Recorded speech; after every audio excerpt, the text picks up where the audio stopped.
Bismillahirrahmanirrahim. Assalamualaikum warahmatullahi wabarakatuh. Alhamdulillahirabbil alamin. Allahumma sholli ala sayyidina Muhammad wa ala ali sayyidina Muhammad. Sahabat iman yang dirahmati Allah Subhanahu wa taala, berbicara tentang bersyukur kepada Allah Subhanahu wa taala, Allah perintahkan kita untuk bersyukur kepadanya. A'udzubillahi minasyaitonirrajim. Bismillahirrahmanirrahim. La in syakartum la azidannakum wa la in kafartum inna adzabi lasyadid. Syukur dalam ajaran agama Islam terbagi menjadi tiga. Yang pertama syukur bil lisan, yakni kalau kita mendapatkan nikmat dari Allah Subhanahu wa taala, lisan kita senantiasa mengucapkan kalimat thayyibah, alhamdulillahirabbil alamin. Yang kedua syukur bil qalbi, syukur dengan hati. Maksudnya hati kita meyakini bahwasanya satu-satunya yang memberikan kita nikmat hanyalah Allah Subhanahu wa taala, bukan yang lainnya. Bukan atasan kita, bukan pimpinan kita, bukan bos kita.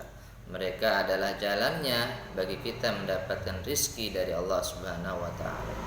Yang kedua, yang ketiga adalah syukur dengan perbuatan, yakni kita menggunakan segala kenikmatan yang sudah Allah berikan ya di jalan-jalan yang Allah ridhoi, Allah sukai.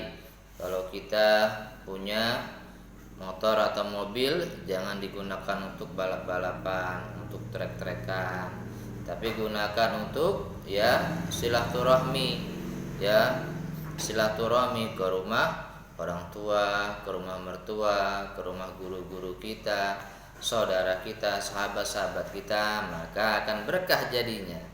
Kalau kita punya rumah, ya jangan digunakan rumah buat kemaksiatan, buat menjadi basecamp mengkonsumsi narkoba, buat mabuk-mabukan, buat bermain judi, ya buat membawa wanita yang bukan mahramnya bagi kita. Ini rumahnya akan tidak berkah. Tapi bangunlah di rumah kita itu yang namanya ya TPA, ya Taman Pendidikan Al-Quran, ya di mana para santriwan santriwati itu menghafal Al-Quran, ya menghafal Al-Quran, mendalami Al-Quran, mendalami tafsir Al-Quran, belajar ilmu-ilmu agama. Maka kalau dia sudah menjadi suka belajar ilmu agama, maka insya Allah dia akan menjadi ya manusia yang soleh. Karena kata Rasulullah Sallallahu Alaihi Wasallam, "Ma yuridillahu bi khairan yufaqihu fiddin." Barang siapa yang dikehendaki menjadi baik oleh Allah, maka akan dipahamkan kepadanya tentang agama.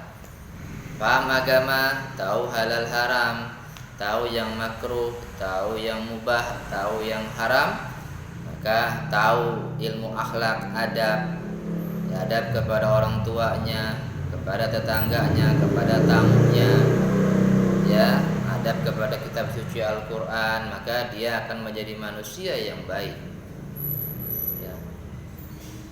Kalau kita Allah berikan badan yang sehat, maka gunakanlah untuk yang baik-baik, jangan digunakan buat maksiat kepada Allah Subhanahu wa taala.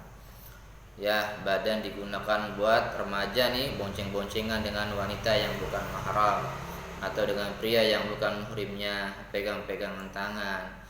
Badan buat mabuk-mabukan, buat main judi, ya, buat mendatangi ke tempat-tempat yang Allah haramkan, diskotik, ya, tidak boleh. Tapi gunakan badan kita untuk ibadah kepada Allah Subhanahu wa taala, ya, menjaga sholat malamnya, menjaga sholat jamaahnya, menjaga baca Al-Qur'annya, menjaga zikirnya, menjaga baca sholawatnya. Insya Allah hidupnya akan penuh berkah. Walau anna ahlal qura amanu wattaqau la fatahna alaihim barakatin minas sama'i wal ard. Kalau seandainya penduduk ya bumi ini beriman, amanu wattaqau la fatahna alaihim barakatin minas sama'i wal ard, niscaya akan aku berikan keberkahan dari langit dan dari bumi. Berkah, teman-teman.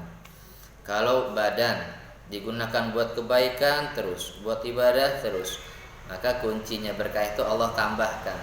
Maka keberkahan badan ini, kesehatannya akan Allah tambahkan. Kalau harta digunakan buat sedekah ke fakir miskin, orang tua jompo, ke pesantren, pembangunan masjid, maka hartanya kuncinya berkah ditambah, akan Allah tambahkan. Bukan makin habis nyusut, makin banyak, makin bertambah hartanya. Kalau ilmu dia sering amalkan ilmu yang dia miliki, dia ajarkan kepada orang-orang banyak, maka kuncinya Allahnya, ilmunya akan Allah tambahkan. Berkah itu ziyadatul khair, bertambahnya kebaikan. Ya, ini berkah. Insyaallah. Ila liqa.